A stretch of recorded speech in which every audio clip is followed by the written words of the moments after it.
Don't have an update beyond what OPD has given in terms of the actual investigation and finding out who the bad guy was. But I am thankful that all of the victims from the Sunday morning incident are in stable condition. But what I can tell you is incidents like this cannot and should not happen in our downtown. I've been working on building a great downtown for this community for the entirety of the time that I've been here. I ran on creating a vibrant downtown, and what happened on Sunday morning is at absolute cross purposes with everything that we're trying to do in our downtown. We want to have a safe downtown, and we've strengthened a number of our efforts with OPD, but it looks like we need to do more. So one of the measures that we are going to be implementing immediately is expanding our controlled entry program. We piloted that on a couple of the holidays, New Year's Eve, St. Patrick's Day, I think, and maybe Halloween.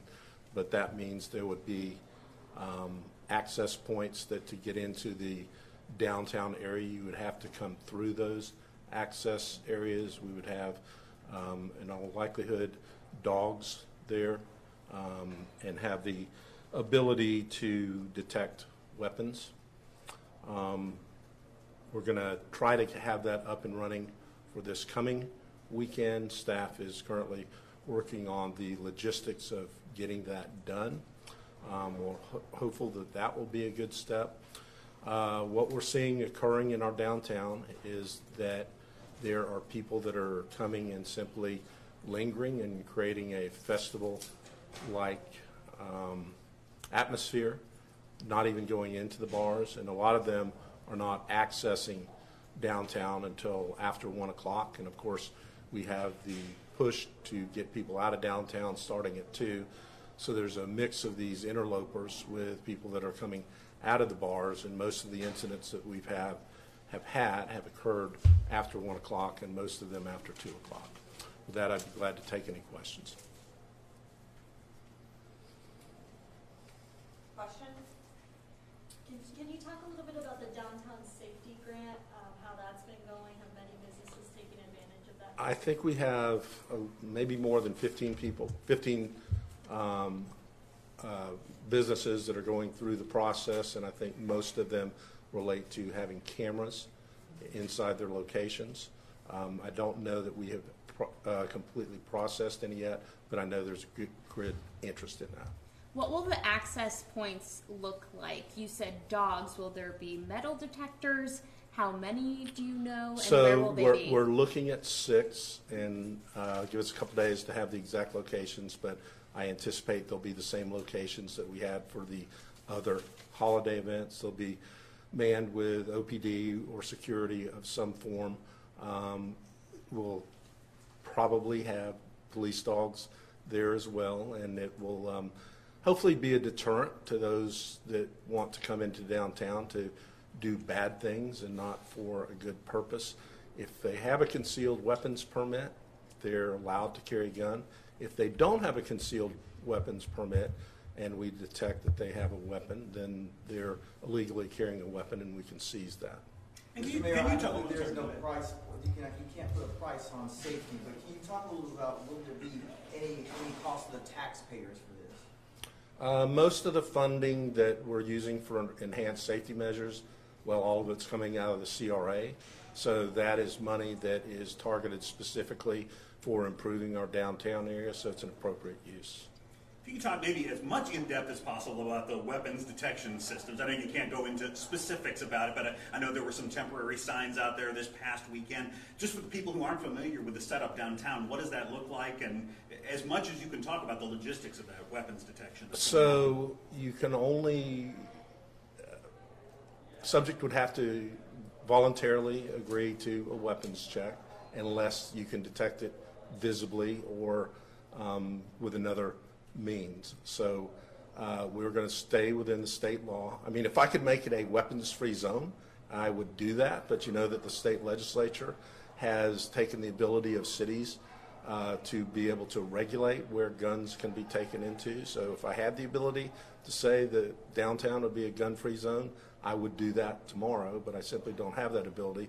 So we're going to do everything that we can, and we have been doing this in parking lots and as best we can, but to make sure that nobody has illegal guns if we can detect them. But this is something, obviously, somebody would voluntarily come through a checkpoint and... Or you see it. If Or a police, and we've had a number of guns seized in parking lots where we have officers at the entrances, and if a gun is visible to them as somebody comes in, or they've had an infraction of some sort that gives the officer access to their car, but we'll do everything that we can to try to keep guns out of downtown.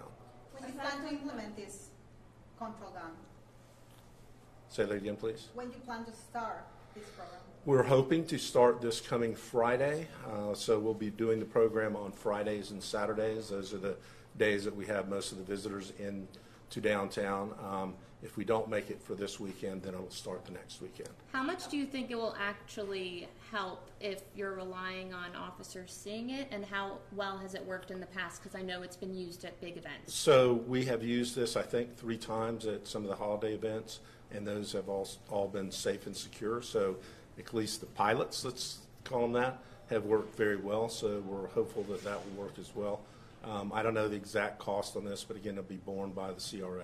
Aside from the checkpoints, does the shooting change any of the long-term safety plans that the city was planning to implement in downtown? We have some things that we're bringing forward to council that were already scheduled to come forward. So that relates to parking lot regulations, noise ordinance updates, a after-night use permit that would require, if you're going to be open after 12, you'd actually have to get a special use permit. We can't do that for existing businesses, so this would be a going forward measure. We already have dollars that are for lighting enhancements and additional OPD cameras are two of the big initiatives that we have. And the SAFE program, somebody asked me already about, so those are some of the things on the book. But we're going to do everything that we possibly can to make sure that downtown is safe. I know you said details would be forthcoming, but do you have a rough perimeter? I mean, if we were to tell people roughly, where will this be? Well, you know where most of the bars are, so you know, let us just get an actual map of that whenever they're ready to go with it. Any discussions about curbing bar hours? Not currently. Actually, some of the bar owners had suggested that we extend the bar hours and have different times for bars to close. We don't see that as a viable option. We certainly won't be expanding the bar hours. We're going to try the measures that I've been talking about today, but we are certainly open to other things if that doesn't work. We were speaking with someone who was out celebrating their birthday on Sunday. I saw that early report. Sunday morning. Thank you. And said that she might not want to go downtown anymore. As a mayor, to hear that someone in your city hurt after the shooting and now feels like she doesn't feel comfortable going downtown, what do you make of that? Yeah, that really breaks my heart. I want everybody to think of our downtown as a place that anybody can come. We want to have, you know, we don't have the right mix of stuff downtown right now. We have more bars than we probably need downtown. Certainly it's a different crowd after 12 o'clock. I'm guessing that your mother doesn't go downtown after 10 o'clock. I'm not out there after 12 myself, I will concede, but we have jewels in our downtown, the Performing Arts Center, the arena, the soccer stadium, great things that we want people to come to downtown and visit our downtown. And if they're going to do that, they have to feel safe in our downtown. So I certainly hate to hear something like that.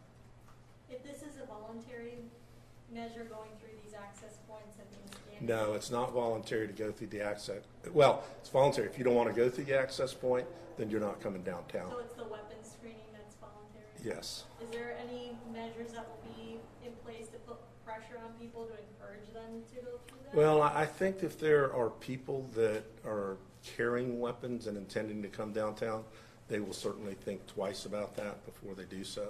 And I think it's a deterrent for some people to have to simply go through a checkpoint. And just to- Is the hours changed because of this situation? I'm sorry. Is the hours changed because of this shooting? No, the hours of operation for bars will not change currently. Just to follow up for the downtown safety grant for that $500,000, has any of that been issued to the 15 businesses that you said, or that's still in the process? I think they're still in the process, but I'll have Cassandra check on that.